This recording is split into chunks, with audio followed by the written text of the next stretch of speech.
sure.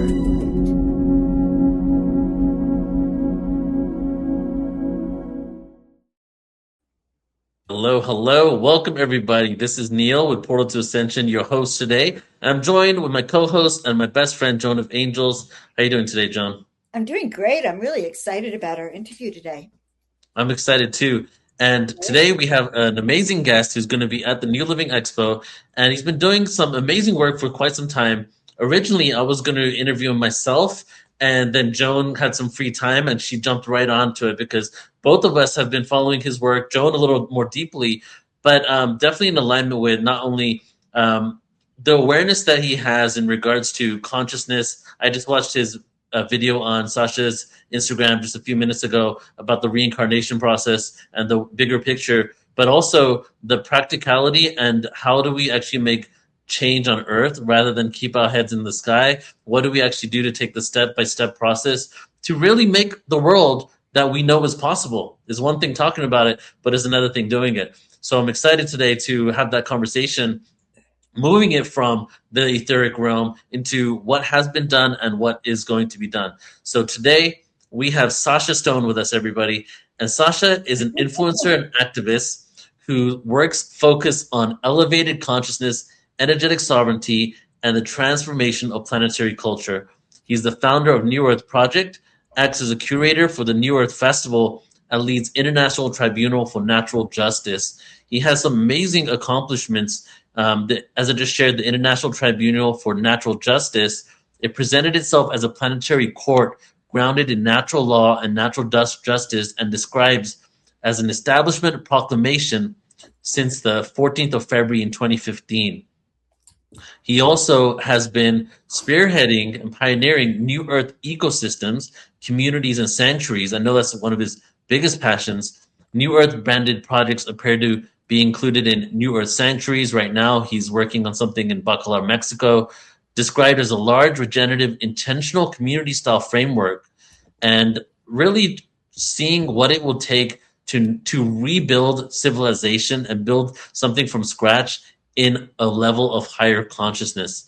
And then he's also known for the World Health Sovereignty Summit, WHSS, which appeared positioned as a health policy counter-narrative project.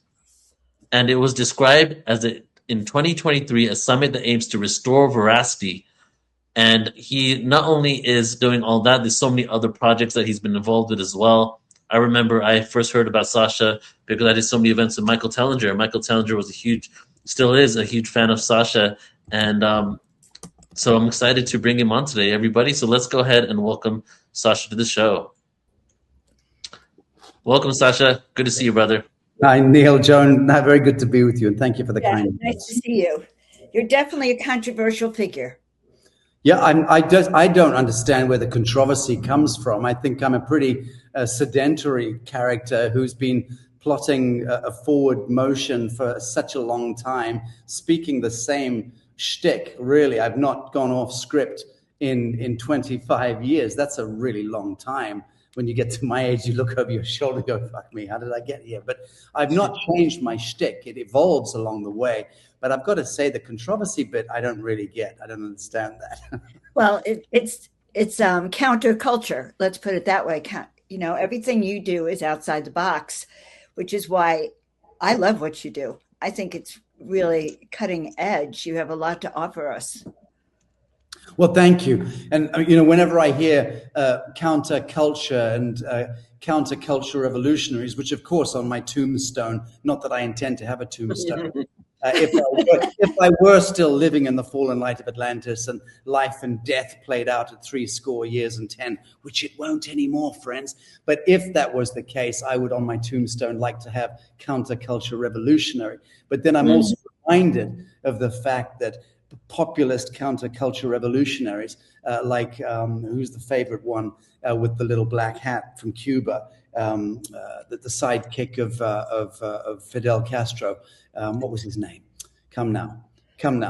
Who was the revolution? Che Guevara. Che Guevara is a classic example of a counterculture revolutionary who was actually the opposite. He was a Jesuit stooge and a Vatican agent and a murderous son of a bitch, but dressed up to look like a counterculture revolutionary in order to capture the imagination of an entire generation of people. And we learn this the older we get, that the icons that we revere, like Mother Teresa, or, are Vatican agents, and were actually cultivated icons to put into that pantheon. So yeah, one approaches that moniker, counterculture revolutionary, with a modicum of caution. Well, Wow. we don't see you with guns, but we see you with all the between the health, vaccines, the new earth living. It is definitely revolutionary. Well, I've got more dangerous than guns. I have Hopi corn from the Hopi elders. I've got a Vajra Dorj from Southeast Asia. I've got all these wonderful technologies. So many of them are on my desk here. Different crystals and Aboriginal talking sticks and this, that, and the other. Yeah, indeed, it's all about technology, fellowship, and jurisdiction. That's the algorithm right now that I'm mostly focused on. Is where does fellowship intersect with technology, intersect with jurisdiction, and that to me is the sweet spot. In you sharing that, how all these individuals that seem to be counterculture revolutionaries, but actually behind the scenes, they're actually creating kind of chaos and following a narrative that is actually creating more control. And it reminds me of the Yuga cycle of themes. The Kali Yuga is based on delusion, right? What's right is wrong, what's wrong is right. And then the people that are actually calling things out, they're then shunned. You can see this in archaeology, for example, when new evidence comes out that we're older than we've been told, humanity's been here for much longer, it gets ridiculed, even though that probably is the truth. So do you feel that maybe because you want to create community and move away from the structure that has been created, right, not falling into their community, and then also exposing the fact that the pharmaceutical companies and these corporations have this control that they want to exert on us for maybe nefarious reasons, those are probably the key reasons why people think you're controversial. Thank you. Good point. And thank you for correcting my own memory bank there. Of course, that makes absolute sense. And as you were speaking, I was just remembering midsummer of 2019. And I remember sitting at my home in Bali. I was just convening the inaugural World Health Sovereignty Summit. I just had 2 days before that of unifying the sultanates and the kingdoms of Southeast Asia, of Indonesia, for the first time in history, brought, I think it was 26 or 27 of the kings and the kings of kings, the paramount kings of Asia, into a unified event where they all flew into Bali, to New Earth Haven, to my home, and with their thrones and with their ceremonial dancers and their ceremonial priests and their oracles and viziers. And it was the most extraordinary spectacle anyone could ever wish to witness. It wasn't open to the press per se. We had about 1,000 people in attendance only. It was a ceremonial enactment. And it was an important piece that needed to take place. The reconvention of the blood song in the hereditary leadership of Southeast Asia, which for half a millennium has been subjugated to the same hegemony of the crown, the Babylonian priesthoods, the fiat banking system, and the desecration of modernity, which robbed the old world in Asia of its innocence and supplanted, through the Vatican conspiracy, and supplanted Catholicism and then and Islamism, and then it completely desecrated the founding culture of those people. So we had this huge event where the kings and sultans all came in. We did the enactment. It was historic beyond measure. And then the day after that, I convened the World Health Sovereignty Summit at my home. And I had Del Bigtree there. I had many of the great and good had flown in. G. Edward Griffin, the great maestro himself, Reverend Jim Humble. I had paramount chiefs. I had royalty. You name it. But we convened, and a lot of doctors and scientists, and we convened the World Health Sovereignty Summit and began calling out exactly what we saw coming. Because I'd seen weaponization of the biosphere coming down the pike, and I could see that it was imminent, and that was the greatest existential threat facing us. And so Del Bigtree came in. Why? Because we were talking about vaccinations. Dane Widgington, we were talking up geoengineering. Jeffrey Smith, we were talking up genetically modified organisms. So I had the leading figures in the world in their disciplines convene that a judicial commission of inquiry into weaponization of the biosphere and the World Health Sovereignty Summit. And Neil, I remember that day looking into the camera, and I was so angry as I was inaugurating the Sovereignty Summit, because I felt in my blood, in the marrow in my bones, I felt what was coming, this shockwave of COVID. 6 months before anyone even heard the term COVID, calling it out on camera. How many people saw it? It syndicated to a lot of people, but not nearly enough, obviously. And less than 6 months later, boom, that hits the planet, and we go into shock doctrine connected to the Fauci-Gates apocalypse, which then, as you know, arrested the whole planet into a psycho-civilizational freeze point, and then a dystopian cascade, which is what we're living through the echo of even now, where we're still scratching our heads and going, what the proverbial F-U-C-K happened? What happened? How spooky was that? You know, so yeah, my work is connected to seeing things, feeling things ahead of the game, and then speaking to them, being ridiculed at that point, and then months or years later, reality catches up, and then you're a long-forgotten prophet or whatever. But yeah, the counterculture piece in me is connected to having an early bird sensory system based on my extensive work in, look, I would General William Scott Baker calling me through right now. You know, I'm working with these white hats on planetary redemption right now with the hereditary redemption. I'm working on the finance, the so-called quantum reset, and big players on 3 continents. I convened a massive meeting last week here in Mexico, but it was a digital meeting, bringing white hats together from Asia, Africa, and North America, military, intelligence, and high finance, and said, guys, can you just get on with it and drop your kimonos, all of you. Let's all now put what we've got on the table, because we're still hyper compartmentalized. And we've got to now move into this new frontier where we stop protecting and containing, whether it's intellectual properties or copyrights or whatever. My dear friend, Dr. David Martin, who you must know of, the incredible work that he's been doing, is all to do with how do we move beyond a world of containment, a world that is constantly protecting and defending itself against the other aspect of itself. Because, of course, the enemy, the shadow, the government, the Catholic Church, whatever we're pitting ourselves against, is simply totemistic of that part of ourselves which we have not yet resolved. What do you think is, like, so if you're having these conversations with these white hats, different governments, military officials, does the conversation about UFOs, ETs, and our interaction with them coming up? And then maybe also, what are some of the initiatives that you do have a conversation with that you think are the most important? Thank you. The UFO stuff for me was really preeminent almost 20 years ago. So I was doing that work at that time.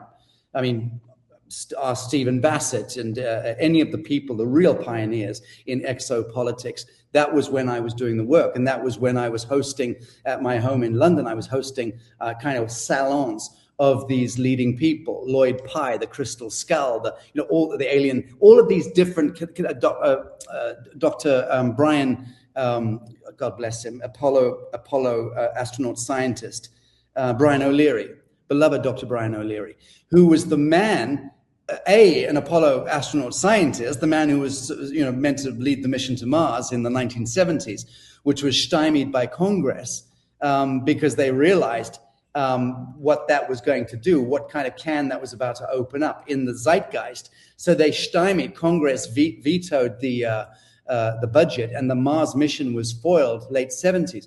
And Dr. Brian O'Leary, who was the leading astronaut scientist on that mission, Apollo mission, was furious about the fact. So he then realized that he'd been set up, that there was a front of house of the space program, and then there was a secret space program, and he wasn't part of that. So he leant hard into that subject, and he ended up being the leading figure in disclosure of the secret space project. So I was bringing people like him into the United Nations when I was a director general in the intergovernmental sector there, not for long, mind you. I hacked into the United Nations. My story is fairly well known. but I did achieve that status, and I used that status to be able to bring characters like Edgar Mitchell, the man who went to the moon. Ed Mitchell, I brought in. I brought Dr. Brian O'Leary in. I brought, Stephen Bassett, these kind of characters, leading figures in exopolitics. Then I would bring in religious leaders and some of the political brass as well, to try to begin engaging those conversations. So, Neil, what I'm saying is, 20 years ago, that was a thing for me. I left that behind because I recognized that hypercompartmentalization is locked and loaded, and it's connected to the military-industrial complex, which in and of itself is financed by the Babylonian basement, which is where the fiat so-called Khazarian mafiosi hegemony of fiat. And this is not a religious thing, so anyone wants to start throwing rocks. This is just to do with factuality, the way various ancient arcane agendas, and you can throw in the Masonic Midnight Masons and a number of occultic secret societies into that over the generations. But the point is, it's a locked and loaded game, and it's deep, it's heavily financed. So I realized when I saw in the United Nations that the Clinton Global Initiative was buying out the basement of the UN, offering me money. Through whom? Through Chinese billionaire proxies who were working with, so there's the CCP, the Chinese Communist Party, frontiersmen who were Chinese billionaires coming to New York, able to move and fly around the world. They were interacting with the Clinton Global Initiative, which is the Clintons, hardcore, and that kind of alternative Davos that the CGI used to represent 20, 25 years ago. And I watched how they were literally cherry picking NGOs and IGOs that formulated the basis of the United Nations, and they were financing them, therefore compromising them, therefore owning the direction of the United Nations. So I was thinking, well, fuck me, that's clever stuff, isn't it? So it's private Sabbatean interests, meaning to say occultic, subterranean interests that are financing forward the macro agenda that then gets drip fed by the World Health Organization, by the World Trade Organization, by the international settlements. And that becomes rules, regulations, and statutory compliances. And boy, oh boy, if you don't pay attention, you go straight to prison. So that's how it works. And once I got that's how the macro politic is orchestrated. It is from the basement. It is agenda driven. It is occultic led. It is terrifying in its consequence. And when you understand the mRNA intervention element of biochemistry, of the agrochemical industries and the pharmaceutical industries connected to the Rockefeller Covenant going back 100 years, when Congress was bought out by the oil and gas barons to outlaw marijuana and the derivatives of marijuana, which is the hemp industries. Prior to 1937 Marijuana Tax Act, the whole of America was growing hemp. Every farmer by law had to grow a minimum of 200 acres of hemp. Go figure. We wouldn't have had any pharmaceuticals. We wouldn't have had any plastics industries, any of the defilement of carbon pollutions. None of that would have happened in the last 75 years had Congress not been bought by the oil and gas barons, which became the petrodollar barons. So there's all of these bits and pieces make up this extraordinary orchestra of chaos that we're all living through, but actually it's being orchestrated by very slick hands in the basement. Well, you've laid out the scenario of what we're facing, or what humanity is facing, which sounds overwhelming and terrifying. Exactly. So how do you see, and I see that all of your things that you're doing are designed to somehow counter this. Yes. So how do you think we're doing? Like, what hope do we have for humanity in a sense? And where are we in this war? Because it is a war. Yes, I get it. Yes. Okay. And I love this question. And the war comes down to only one vector, which if we have the courage and the consciousness and the conscience and the grace of God to acknowledge that one single vector, then everything you said is off the table, and there is no war. There never was, there never could be. And that vector comes down to me, here in the now. Me, the living Son of God. You, the living daughter of God. Neil, the living Son of God. Mandated by God Most High. Mandated in this world to shape this world. And to our my will be done. Thy will be done and my will be done are the same will, if I'm in coherence with pure truth and with right action. So again, that's another algorithm, which is a very simple one. But that's what it comes down to. So how does it apply? I'll tell you how it applies. So back to technology, the Aboriginal talking sticks. This is ancient technology, which is demonstrable in a laboratory. And you could do electrography, and you could see how this works, how you can communicate to plants and trees, how you can change the weather patterns, how you can banish demonic spirits and subterranean elements in any given relationship, circumstance, situation, by understanding the true use of this technology, how that technology interacts with human DNA. That's me here now. The ancient Vajra doors with this red mercury on the inside, that is a technology. It's not a goddamn decoration. That's a technology. That piece, it used to activate using the DNA frequency of whoever held it with the red mercury in the chamber and activate plasma beams coming out of either side of it. Luke Skywalker. We're now at Star Wars territory. That's exactly what it was. This is an ancient technology of the God Kings. And you could destroy with one plasma beam, or you could create and manifest almost instantly using the other. And the conduit was the DNA of the human being. So me going into conventional coherence with Atman, with God Most High, in the living moment, would activate the fractal antenna that is my DNA.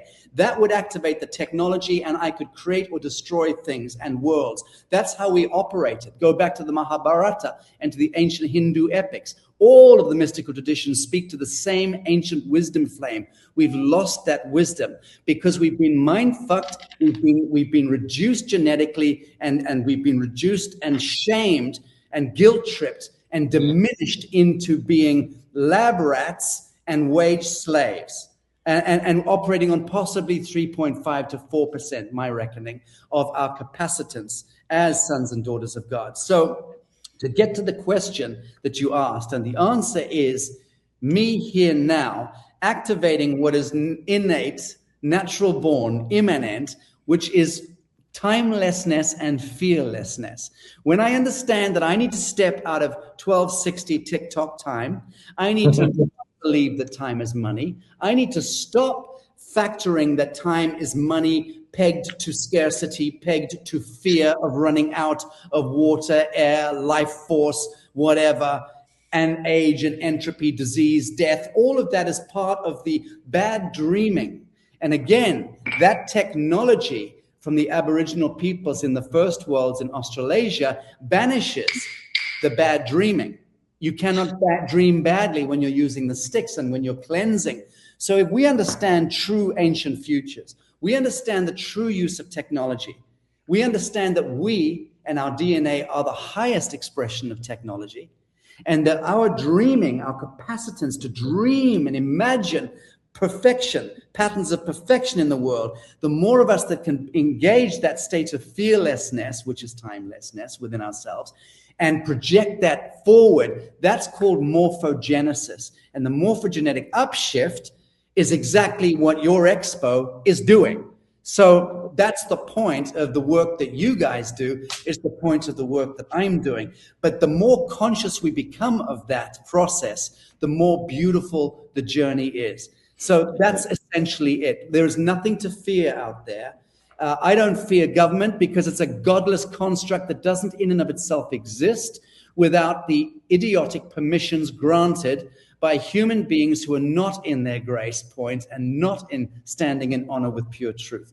Because if anyone fills out the forms with black capital letters, anyone who makes the terrible erroneous mistake of signing over their babies to the state by filling out birth certificates, and God knows we've all made that mistake, but we need to stop. We need to cease and desist from taking the knee and rendering coin to Caesar. We need to cease and desist from buying into the psycho-civilization and psychocultural programming and software being installed into academia, into entertainment, into the digital spheres, into every aspect of our lives, social media and mainstream media. When we step back from the programming, reclaim the landscape of the mind, the sovereignty of our mind, and we reclaim our bodies from the kingdom of the devil. Get thee behind me, Satan. Get that injection away from me.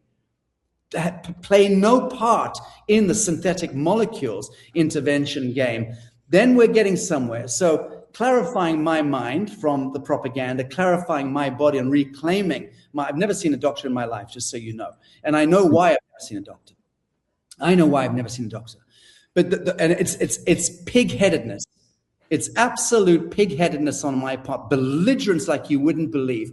I absolutely refuse even the conceptual notion that I need to place this physicality into third-party intervention. Wow. Now, if I get hit by a bus and taken to a trauma center, I'll be very, very grateful for that. That's not going to happen because I'm seeing around corners at the moment, because I've also cleansed my inner lens, which is my psionic capability. And so that's the answer to the question. You're looking at the living technology. You are the living technology. I'm the living technology. Once we know it, we activate it. Thank you, brother. I'd love to now go into, I feel that you're in a great position to not only tell us what the issues were, what happened after it, but then what the solutions are, right? And so I want to go into that with the Vatican and also with healthcare in general. But first of all, you mentioned the devil, and I just want you to go ahead and just speak. What do you think the devil is? What is evil? What is negativity, in general? Thank you. The devil in that sense is an imagined construct based on the projected plasma of billions and billions of souls incarnating into this vector of so-called time-space over a very long period of time. The unrequited and unresolved aspects within ourselves, within the self of the human being, emerges into a plasma form which corrupts our capacity to dream wisely. And so the bad dreaming is fearfulness. So fear emerges out of that inverse mechanism. The innate, immanent mechanism of an angelic indigo human, which is what we foundationally are, the immanent, innate mechanism is to wake up and be fully convened with the Godhead and to know that we are emissaries of the divine in this realm, and that wherever we go, we carry the mantle, we carry the armor of God, we carry the full mandate of the Creator with us, as long as we're conducting right action in pure truth. That's it. And some things will succeed, some will fail, and that's to do with a whole bunch of other different factors. But how are you conducting yourself in the melee becomes the only issue here. So for me, every single thing always comes back to that. The devil does not exist in my realm any longer. Now, the devil did exist in my realm up until the mid-90s, when I saw a fully fledged, what you would call an imperial Draco reptilian creature. And that's a very real phenomenon that thankfully we're waking up to now. And those arcane elements have been part of the driving of the human story, the corruption of the human story. It's neither good nor bad. It's beyond good and evil. But the point is, I had my own terrifying fear and things that happened to me as a young man growing up in a war in Africa. That was the first 16 odd years of my life, 17 years of my life. Then a refugee for 9 years. A stateless refugee living in the cracks in the pavement, and then eventually becoming a shock poet, musician, rock and roller, like #fuck the world, and I'm going to do it my way, and reclaiming my own innocence through that fire, the fire of shock poetry and loud noises. But I always stepped away from alcohol. I always stepped away from any kind of drugs. So I never touched, to this day, I've never puffed marijuana or even chewed a magic mushroom. So I'm completely chaste and innocent when it comes to that. But because I saw that from a very young age, what that would do, that one single conscious induction into my system of a synthetic molecule, I just had this wired into me that it would take me to the left fork in the road. So all of these different things play in to become, to answer your question, Neil, the devil. So the devil to an alcoholic becomes a very real phenomenon, because that demonic presence is literally sitting on your shoulder 24/7, and it's whispering into your ear. If you're addicted to anything, any form of addiction is, in that sense, the degree to which you have permitted the induction into your mind, body, and soul of unresolved aspects of yourself. And that then becomes the addiction or the appetite. So, you could look at a Harvey Weinstein. Now, he's not a man who is addicted per se, well, addicted to certain aspects of lifestyle that are highly questionable. But is he a devil? No, he was not a devil. No part of Harvey Weinstein was a bad guy. He was a lousy character when it came to taking advantage and deploying power in the way that he chose to. But he's a classic example of a collateral prince. He's not the bad guy. The bad guys are still in Hollywood. I told this, incidentally, to Harvey Weinstein and his family at the time when he was going down.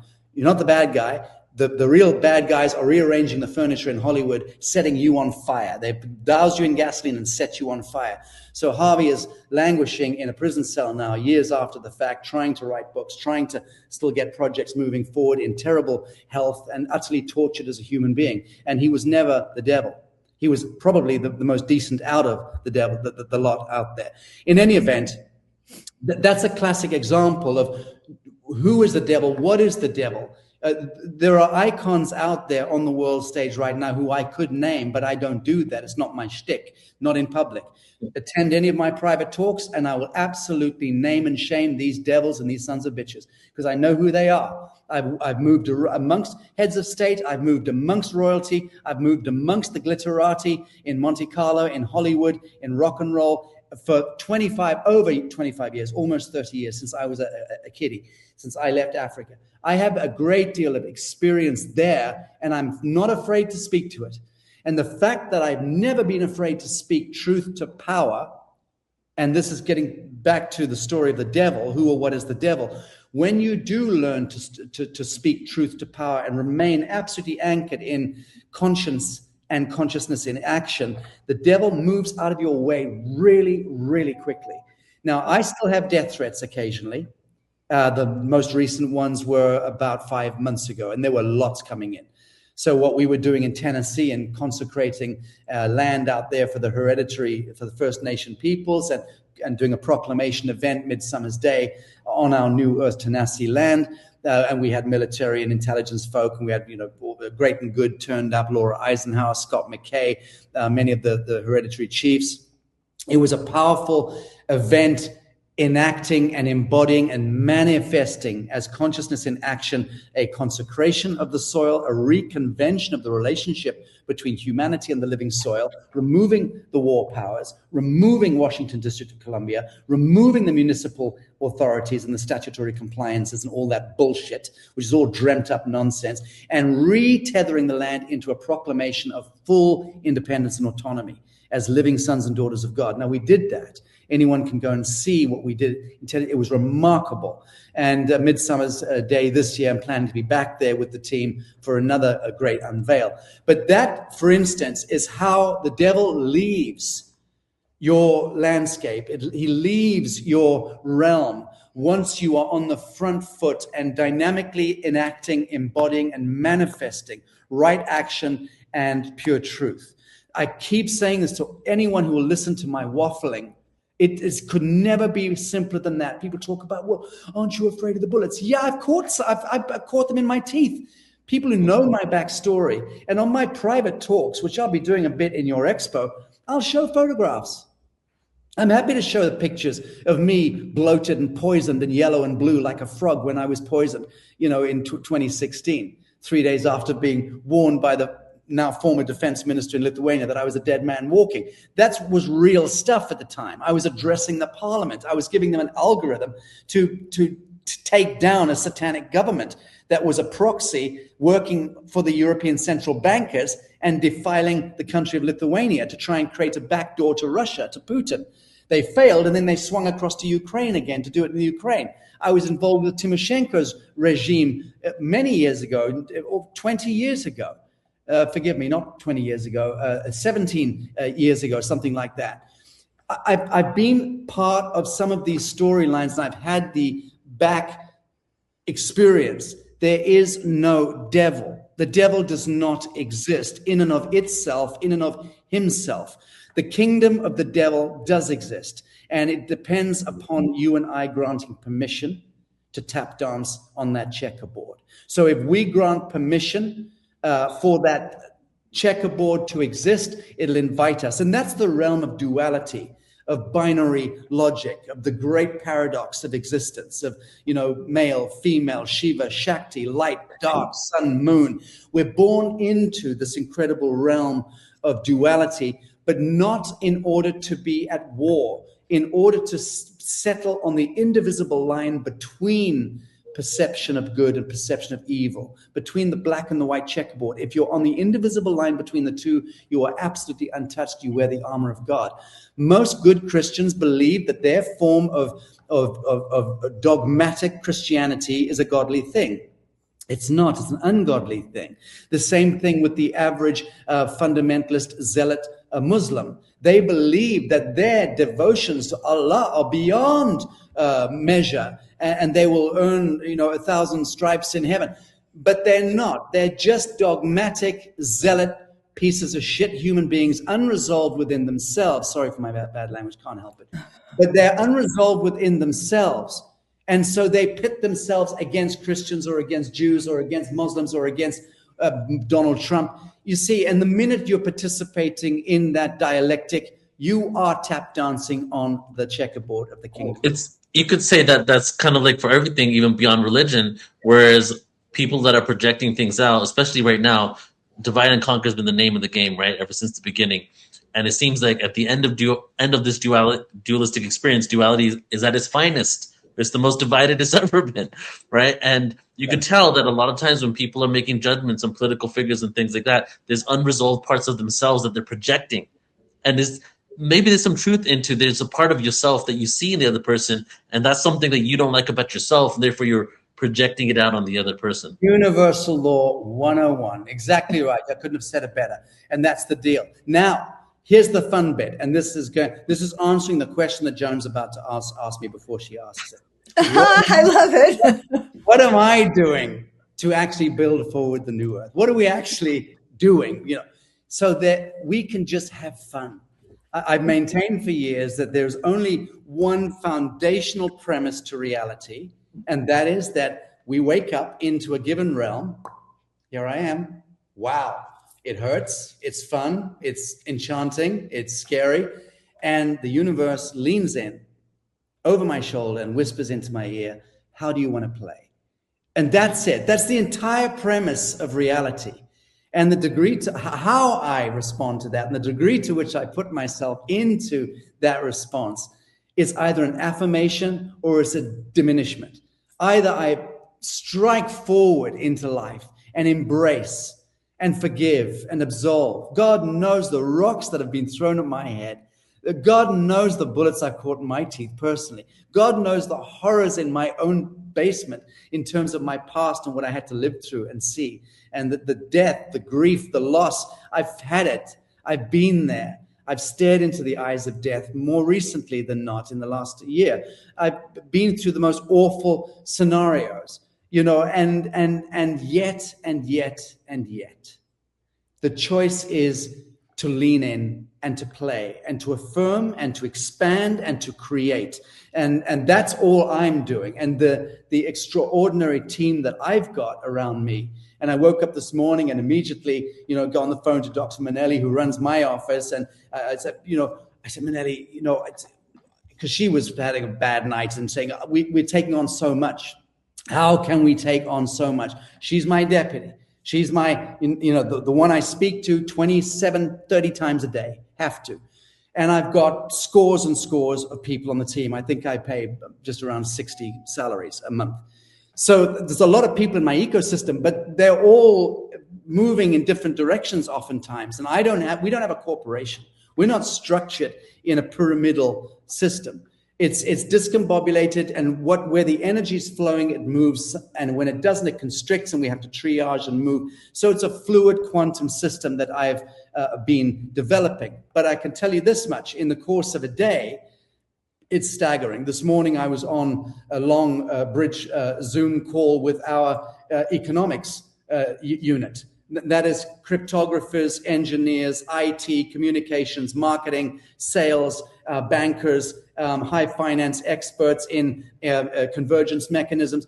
And what we were talking about was the upcoming New Earth Exchange, which we're launching technically, I'm unveiling it at the Conscious Life Expo in Los Angeles. And then a couple of weeks later with you guys, again, on the other side of the country, I'm doing the unveil there as well as part of my talk, and explaining that this New Earth Exchange is the first and utterly pioneering. It's taken years to develop, and it is a crypto and NFT exchange.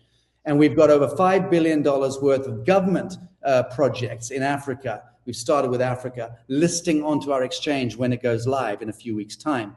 So all of my projects, our projects within the New Earth ecosystem, and we need about $1.5 billion to realize the various development projects around the world that we've set up, and we've got teams in place.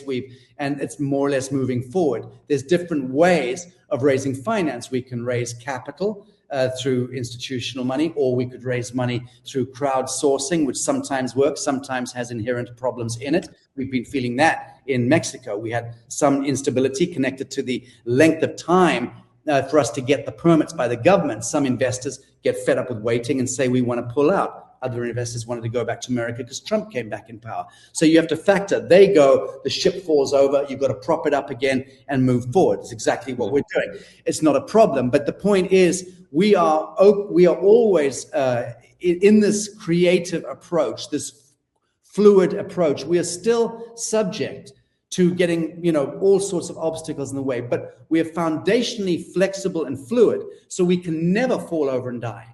We will always be able to continue to evolve like this and expand and absorb the pressures, absorb the problems. And that's exactly what we've been developing. Once the New Earth Exchange goes live with its own treasury, proper treasury, and our own bank, which is also launching this year, and a multiplicity of NFTs and tokens connected to the hundreds of projects that are being listed onto the exchange, all dividends of all of those also fall into the treasury. The treasury ends up financing other people coming in, needing to be financed into this intra-economic system, which is fully compliant with the world and the kingdom of the devil. So that's what's pioneering about what we're doing.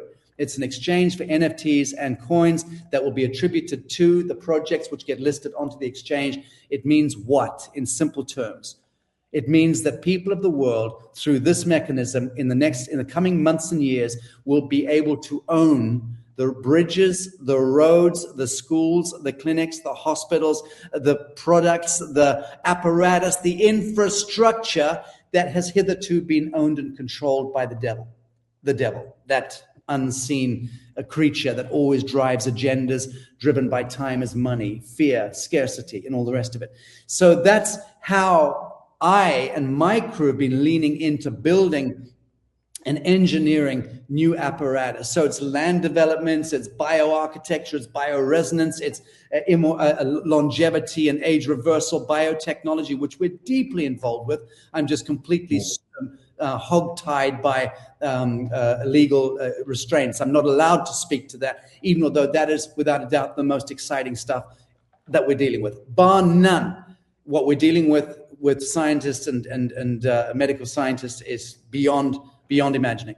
That stuff which within 24 to 36 months we will be free to speak about in the public domain, almost certainly, but it's also about to erupt elsewhere around the world. I don't know what Russia's got in the biotech basement. I don't know what China's got, but I'm assuming they're pretty much ahead of the game as well. Point being this, we are at this extraordinary precipice, which is also a vertical upshift. So it's not a precipice that we drop down. It's one that we hit, stand, look down, and then go, and then we're taken into the vertical on this. Nobody alive today needs to die. Today. You may have a terminal stage 4 cancer. You may have 3 days to live, according to popular science, and so on and so forth. And then, of course, that's a different scenario. It's difficult to retrieve people who are very far gone, but it's still possible. But people who are relatively in good health, we've arrived at that era, at that age, where if you are staying alive for the next 24, 36 months, you will live till you're 300 and way beyond. I promise you that, because the science has been with us for some time. It's with us. And people like myself and my organization are working to wrestle the control of those technologies out from the hands of those who would otherwise try to control the outcome and who still want to steer the human population according to a business model. And that business model is still connected to time is money, which it isn't.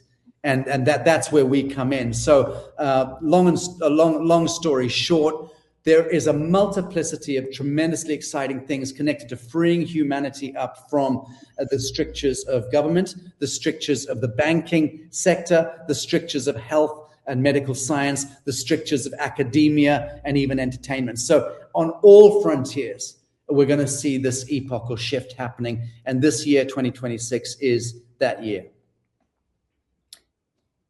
Ooh.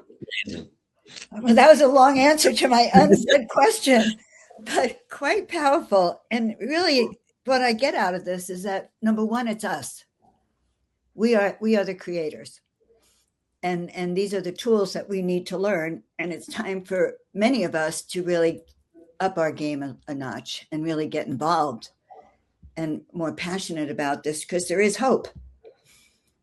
Joan, we've got to move beyond even the word hope. Respectfully, I'm in the blessed position where you guys are kind enough to be interviewing me, so I can say what the hell I like. And I'm going to say this clearly.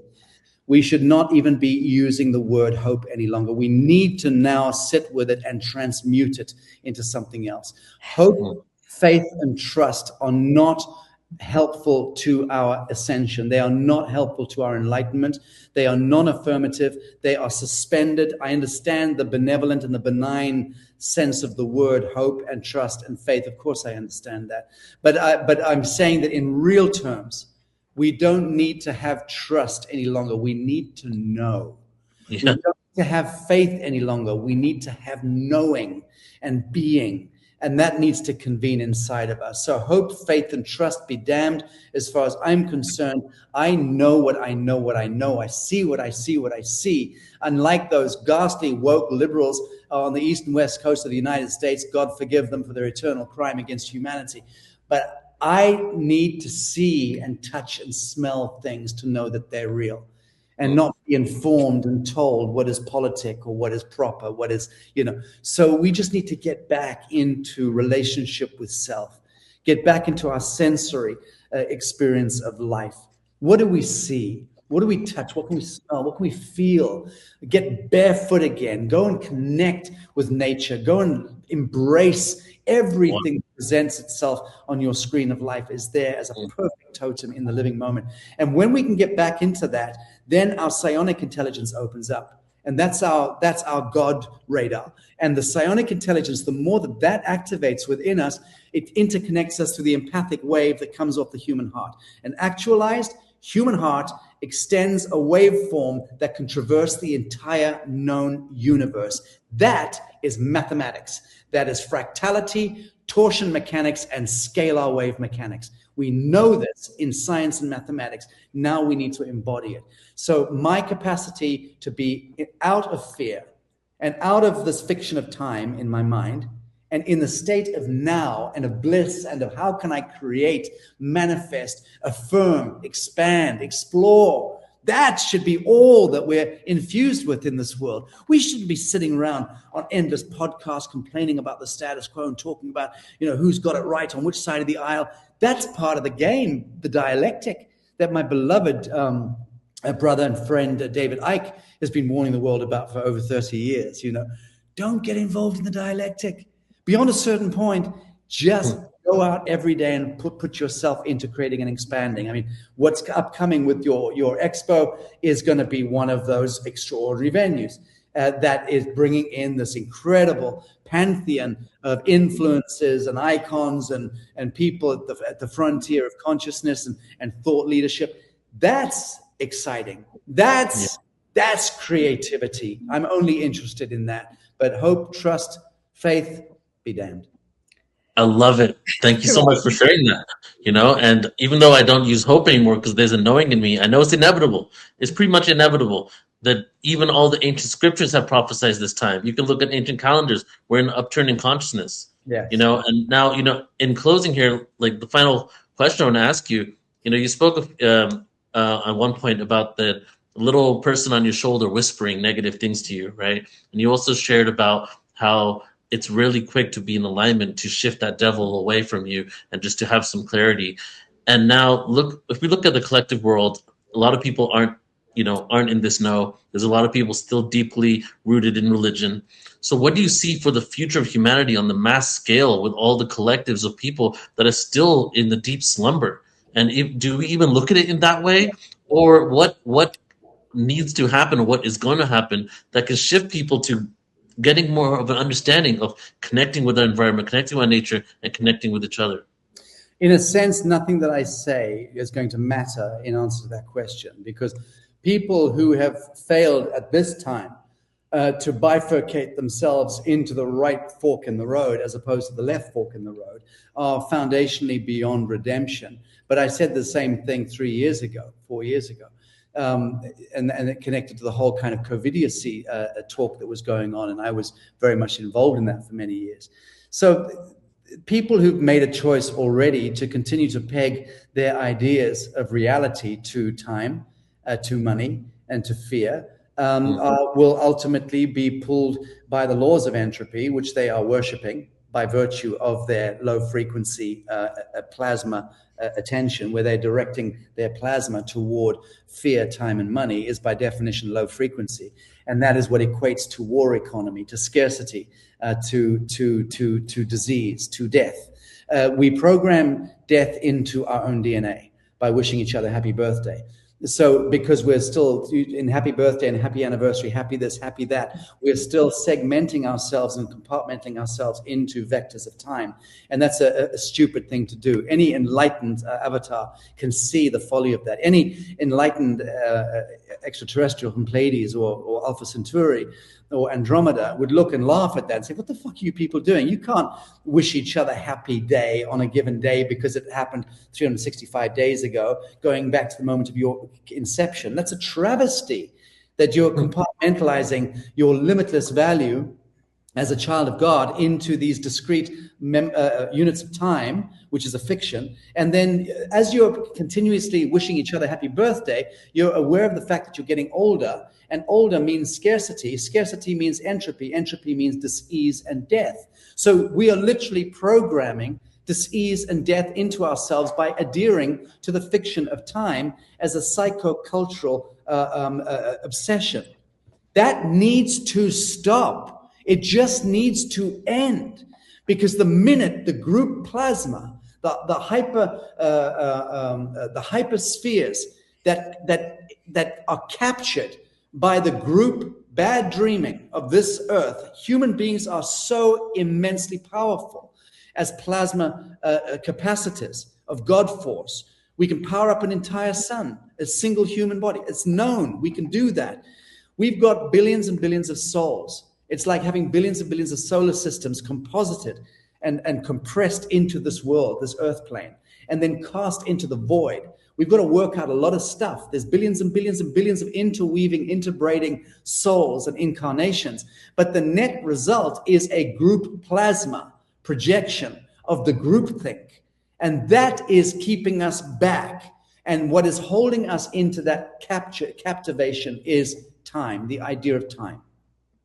Now, in 10 years from now, 20 or 30 years from now, we won't be calculating our lives according to time, because we will have awoken to the fact that if we're truly wanting to step into our immanence, our immortal resurrection as angelic indigo beings, and not as lab rat wage slave human beings, then we will recognize that incrementally. We're beginning to realize that now. The age of Aquarius is upon us, and that movement is already happening. So that the fiction of time and control, that old Edwardian and Victorian strictures of sit up straight and chew your food 20 times before you swallow it, all of that constipated nonsense was a kind of Darwinian monstrosity that captured us. But we're still addicted to it, because banking and government and the Catholic Church are predicated on that fiction of time. It's a technology.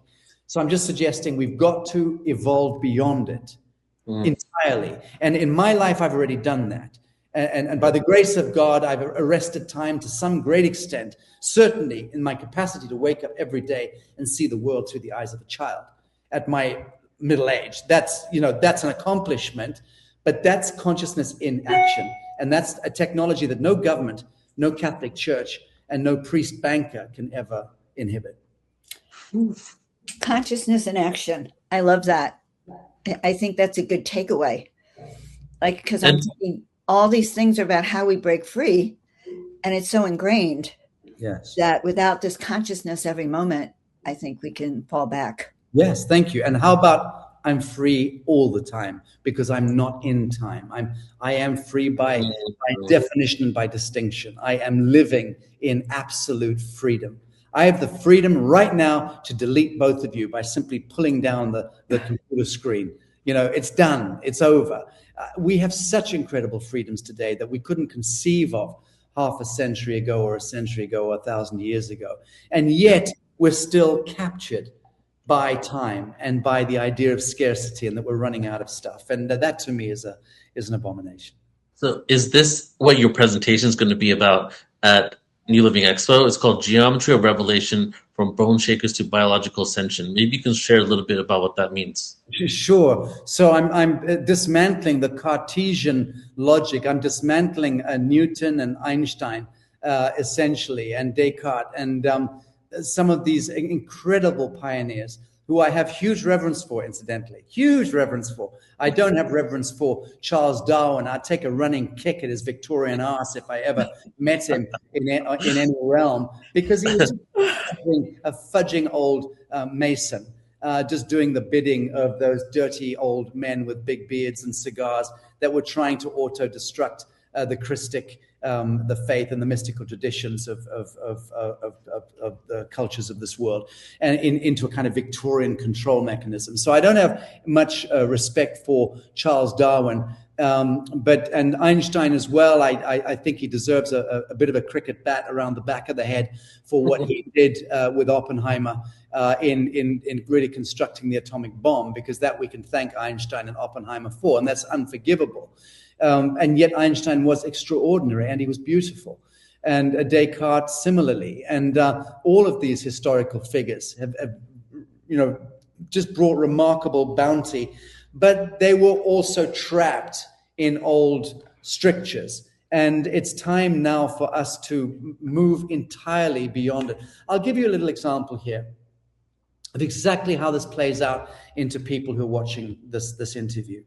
So you can't go to your local Walmart or home-based store and pull out your credit card and pay for a little unit that is a free energy unit that can charge your telephone, charge your laptop computer, power up the lights in this room, power up your iron or your electric kettle on free energy. It's Tesla-based technology. You can fit it in your hand, you can pop it in your backpack, keep it in the car, and you've always got energy. It doesn't matter where you are in the world, you can now run your satellite phone, you can run your computer, you can literally be off-grid, literally stay off-grid.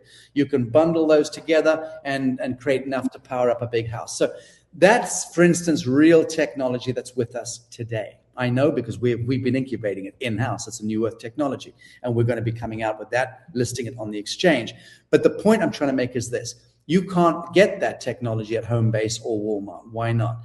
I know the family that own Walmart. I've been to their home in Scottsdale as their guest. They've been to my home in Bali. I have a pretty famous palace out there.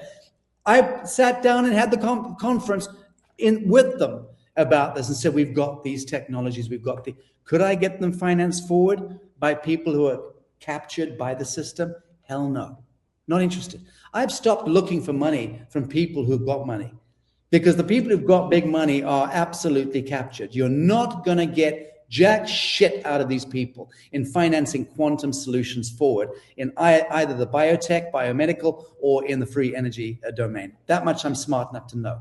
And I'm also, back in 2009, Director General at the United Nations in the intergovernmental sector on renewable energy and breakthrough innovation. That was my portfolio. I'm supposed to be a world expert in that domain. I'm not an engineer, but I know what I'm talking about. So we've been developing and incubating these things slowly, painstakingly forward. And I can't get it into Walmart. Even if I know the family that own Walmart, that's by the by. I can't get into Walmart because of statutory compliances and regulations. Do you have the CE certifications or the UL certifications? No, go and get them. Right, so you take your technology and try and get the CE certifications or the UL certifications, and they look at it and go, have you got a patent? Go to the patent office. You've got to go to the patent office, which just takes your invention and gives it to the Chinese behind your back, just so you know, through the Rothschild. So the point is, it's all a rigged game. The patent office is a catchment house of stealing technology at the front end and trading it to the devil so that they can then gazump you anyway in the marketplace in 3 years or 3 months' time. So that's a savvy little game. But you can't get your little product onto the shelf anyway because you can't get the CE or UL certificate because your science does not conform to Newtonian physics. You get it? Genius. Yeah. Genius. Yeah. So a dead man centuries ago determines whether or not you can get your product to the marketplace because it's such an insanity. And yet that's what statutory compliance does. That's why I say the only, and by all means delete this, but the only mantra that we should all be screaming from the rooftops is hashtag fuck the government, because government does not serve human beings. I say this to world leaders. I sit down with them. I have a potty mouth in front of them. Say, how dare you pretend at leadership? I know what you do when you go into the bathroom, look at the bathroom mirror in the morning, Your Excellency. I know what you feel, that you're terrified. I've been there. I know what it is to carry responsibility and to carry, expectations, institutional expectations. But the point is, are you doing something to serve humanity or not? Every single bureaucrat and technocrat working in the system that is maintaining the statutory compliances, the certifications, the registrations, they are all part of the kingdom of the devil, and they bloody well know it. And that's why I can't get our New Earth free energy technology onto a shelf for anyone to buy. So the only way I can do it is by but you try to do that on your own. They'll send in the black helicopters, they'll send in the military, they'll come and snatch the technology away from you if they think it's a state threat or a security threat, because there's all sorts of other things now you're dealing with. Not statutory compliances, now this is top secret shit. Again, you get into that weirdness. And I've done over 20 years of this work with scientists and engineers who've been dodging bullets in this domain. And I've been dodging bullets there. So no, not that either, because they're also going to come at you. That was what evolved in me to understanding we have to create jurisdiction. That was why I set up the International Tribunal 10 years ago for natural justice. That is why we set up the law commissions. That's why we set up the judicial commissions of inquiry. That's why I've evolved slowly, because I'm stupid, toward understanding what jurisdiction is. And now I'm blessed to be working with the best in the world.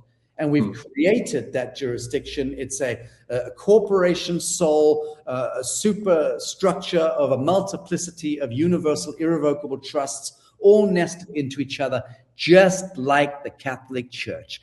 Wow. Taking the model of the Vatican City and of the Basels, the City of London in England, and Washington District of Columbia, Basel, Switzerland. These are all privately owned principalities.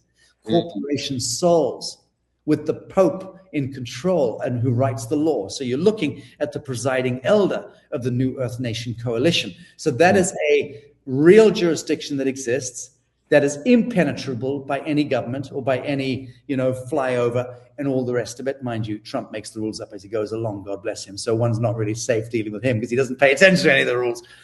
But the point I'm trying to make is jurisdiction is paramount. We've created that jurisdiction.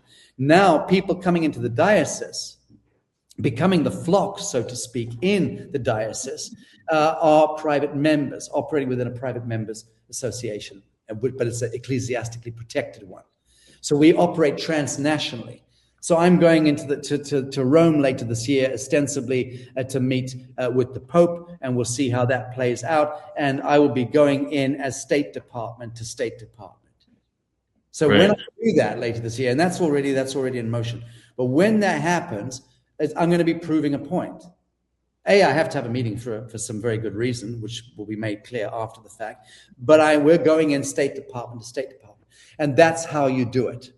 That's how I'm protecting scientists and doctors and engineers now, because we can set up a ministry of agriculture to do our hemp farming. We can set up Ministry of Health, which we're doing right now, to protect the biotech. And then the minister can be the scientist or the doctor or the engineer. And then they can get diplomatic passage that way and protections that way. So there are ways and ways. I don't want to give away too many secrets just on a broadcast. Yeah. There are ways and ways of understanding it. We've understood it. We've implemented it. We have jurisdiction. We have technology. And we have fellowship, which is way above the other two, way more important than technology or jurisdiction.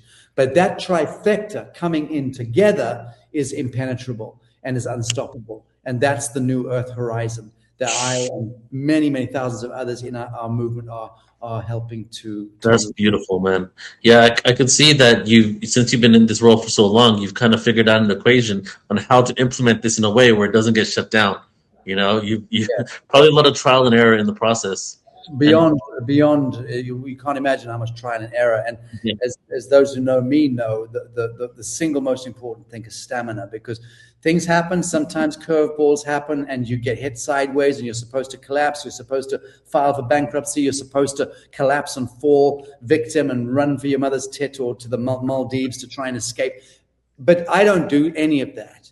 I'm built to wake up in the morning, throw myself in, and start to just keep going. Yeah, well, not just keep going, but having learned so much from what's just occurred. Yeah, and I think that's right. Creative impetus. You know, beautiful. Also, you have 300 years to implement this. Well, exactly, Joan, and that certainly helps, doesn't it? I love that. I've been telling everyone I'm going to live at least to 150. So this is great news. There we go. I can guarantee you that, Joan, when I see you at the expo, I'll sit down with you guys in a private room and I'll let you in on some of the secrets. Oh my gosh, we would look forward to that so much. You're on. When I was a kid, I remember around 6-7 years old, I used to think that I was going to live till 300. So it's interesting you said that age, because ever since that age, I've just felt it, you know? And now, like, I do feel that we have the technology and the know-how in order to be able to live that long, right? And ultimately, there's so many technologies that are suppressed, but it's getting to a point where they can't cover this stuff up anymore. There's more and more people waking up. They can't, because they were always us. Because we are they, or we were they. They were us, and the way that we took the knee and rendered coin to Caesar, like I said earlier, the way that we granted permission every step of the way by filling out godless forms with black capital letters, and by registering our children and our bicycles and our homes and our boats and our everything to the state. What an absurdity. We did it because we were told we had to, but we never needed to. And that's the distinction. And that is why the devil in and of himself doesn't exist. So when you stand up in this theater, the devil that was standing in front of you lets you stand up, and will stand up in turn and bow to you. When the devil realizes that it was only ever the construct of plasma projection of all the unresolved aspects of your own diminished self, you were projecting into the field, and it was being met by circumstance, by relationships, and by events that occurred on your radar screen. Each one of them totemistically designed to serve you into the highest outcome. And if you continue to be foolish enough not to accept, that is surrender. That is God's grace right there. And that is where revelation occurs. Beautiful, brother. Sacha, thank you so much for being here today with us. Thank you for this transmission. Honestly, it's just kind of an inspiration, and it invigorates me just to hear everything that you said. You're like a walking reminder to the people that are doing this work of why they're doing it when you speak like this, So I appreciate it. You've made me, I'm really on a high one right now. I want to crate after this conversation, So thank you for being who you are, brother. And I'd love for you just to share anything else that you want at this point. Also, what's coming up for you, how people can support you. Thank you. Everything that I'm working on with our various teams in Africa, in Asia, in North America, and to some extent the Middle East. I'm not operating in Europe right now. I've stepped away from that playground. We have no projects or initiatives underway in Europe at this time, but I'm dealing in Central and North America, throughout Asia and in Africa, and all that stuff I'm going to be speaking to at your event at great length. So I'm looking forward to that. Yeah, We're I'm really looking forward looking to meeting forward you, to brother. having you there too. And this has been a great conversation, Sasha. You really have shown me exactly how I've been captured by the system, the little places I've broken free, but you've inspired me tremendously. Thank you, Joe. And I remind myself every day, because this is a soliloquy I have Mhm. also, it's the hand clap, and we've got to just keep doing that to ourselves and remembering our immanence and our immeasurable beauty and our immeasurable dignity and our immeasurable grace. Thank you both. Thank you, You're doing man, and great thank you for work. being a walking reminder of that. You're a walking reminder, and I'm excited to. We're gonna have you at New Living Expo, but I'll be seeing you at Conscious Life Expo, and we have an interview set up there too. So I'll be seeing you pretty soon. Great. See you then. Bye-bye. God Take bless care, you. brother. Bye. Bye there. Oh my God, Neil. Oh, we haven't ended the recording. No, keep the recording going. That was amazing. Leave it, drop in the comments how you felt about that transmission. But that was my first time connecting with Sasha on that level. And as I shared, like it just really inspired me. I And thought that was great. I thought the questions were great. yeah, It really woke me up though to the fact that there's so many levels of awakening, and I've been reading now more about the words we use and how we've been captured by our dictionary, by our languaging, and we're right, captured right, in right. so many ways that it's hard to even recognize it. And that's I think one of the things I'm coming away with. It was a really full circle interview because even including when he said the devil, I wanted to dive deep into that because oftentimes things are said that actually mean so much more than what we've actually labeled that as, right? So many people have come into this community. They're recovering from being in some religious family or something like that, and they hear the devil and they move away from that. But understanding what that energy means on a bigger level, and he was explaining, is this personified energy, parts of ourselves that are unresolved, right? Right. So I thought it was important for us to speak about what that is, and then how the unresolved parts of ourselves are acting out within our projections that we're then having issues with, when it comes to politics and all these different things. And how do we get to a place where we can heal that? Another really important part was that he kind of made me realize maybe we should drop the conversation about how do we heal everyone, right? How does everybody else shift? How do they start realizing the truth of who they are, to the fact that some people are just going to make the choice. They're going to make the choice to stay a part of the system. The only Some thing that people we have already made that have choice. made that choice. Yeah, some people are deep in it right now. We didn't talk about NPCs either, but many people have made that choice, and it has been hard for many of us who want to wake up our families and friends and bring them along to realize that they have made their choice. Yeah.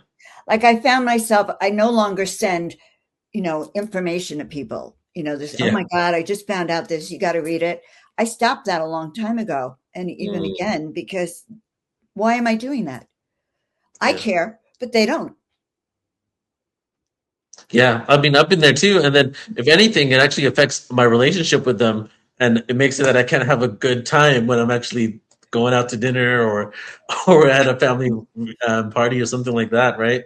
So Right. you share your truth on some level, but the ultimate thing But when you it can't. comes to like, but when it comes to like the truth of like the system, the matrix, the corruption, the control, maybe not. But when it comes to these tools about how you use your breath, breathe, reflect, not project, those are things that people can accept. And those are things that people maybe just need to hear a little bit of. So those are the conversations that you can tend to have Right. with people in your family, right? Good And point. that's what really matters. Like, it's not like there's going to be people that are devout Christians that are still ascending on this planet, because some of the nicest people that I met, right, seem to also be religious. Sometimes I've met some straight up assholes that are consider themselves spiritual, but I met the most compassionate person that's religious, but has no judgment against me not being their religion. You know what I mean? Right. Right. So that's accepting you who you are. Yeah. So like even the term for me of like who's awake and who's conscious, there's too much gray area to figure out who's conscious and not. Like, just because you're into this stuff and you're aware of the matrix and different things, does it make you conscious? Or are you implementing You got the what that language, but means? Yeah. he also said something really that is true. We're at a precipice. When you look around what's happening on the planet, there's a control force that's really strong, and we're rising up like that, but there's still that control system. Yeah. And it would be naive to think that we're, light Well, look years at everything he literally weaved and created this whole system in order to be able to maneuver around and within it, so Right. that and just like what Michael Tellinger says, using the tools of enslavement against them. He made his own country, basically. Yeah. He has Yeah, his yeah. own treasury, his own ministry. That is that it may be what it takes. Yeah. Yeah. Maybe what it Well, takes. we're in for exciting times. Projects like this is just one out of many different people that are doing things on such a huge level when it comes to different types of tech. I mean, there's probably a good handful, around 5 people that have been on PTA that have all said that they are in the possession of 0-point energy devices that could power everything. And within the next year or two, it's coming out. Right? Wow. So if this is the case, even Stephen Greer has said that for years. He's had that technology. Michael Tellinger has also said that, like, a lot of what, because Michael Tellinger and him, I think they're both South African, but they also used to work together a lot. Michael Tellinger is also creating a cryptocurrency. He also has all these technologies that are being used for the communities that he is a part of. And he told me that he has one that is 0-point energy technology, and they're going to create it open source in the years to come. So let's strap in our seatbelts and see what happens. I think that I kind of see there's going to be a fork in the road. Those of us who use these technologies, those of us who free ourselves from this and who are part of the New Earth Awakening. Yeah, but I do think that there's going to be a lot of the people that are asleep right now that are going to see drastic changes in the world, whether it's the truth of the UFOs, whether it's, oh my God, free energy exists. Oh my God, you don't have to work as a slave anymore. And in that moment, they will still make the decision to stay where they are. To follow an enlightened path, not enlightenment, but enlightened path, And because there's going to be changes in the world and people's livelihoods and stuff are going to shift. A lot of our belief systems, our constructs are based on the livelihoods that we've created in this world for ourselves, or what we think are the cards that we've been dealt. What happens when the cards are thrown all over the place, which is what's going to happen very soon, which is happening now, right? Right. Yeah. Are you going to double down on the slumber, or are you going to all right, what happens when they start to implement the C cycle again? Yeah. They're trying everything. So the first thing is to be aware. And then I think to really be active consciously. He really was a great interview. He's a good one. I'm so excited to have Sacha at the New Living Expo, everybody. He's going to be there April 17th to 19th. Go ahead and throw it up on the screen. And he's doing a paid workshop. He's on a panel as well. So we're going to be going deep with Sacha. Joan, any final words before we close out? Well, this was a great interview. I really appreciate it. Guys, it's all everything we talk about. Portal to Ascension is inside of you. Ascension is inside of you. And if we all join together, then our power, our presence, our vibration is sky high, can help really, I think, bring in this new planet, this new Earth. Yeah. It's within 100%. us. Yeah. Agreed. So thank you, everybody, for tuning in. Appreciate and love you all. And we will see you next time. Take care, everybody. The world is changing faster than ever before. And within this evolution, a new consciousness is rising. At the New Living Expo, thousands gather to expand consciousness, explore new conscious technologies, ancient wisdom, and the future of human potential. Immerse yourself in 3 days of heart-expanding wisdom and mind-binding awareness, with over 90 speakers sharing tools to awaken your highest potential. 125 exhibitors, 3,000 attendees, awakened souls, unite in one powerful weekend of learning, healing, and connection. Experience transformation, connection, and the next chapter of human evolution. It is time for humanity to awaken. Join us at newlivingexpo.com.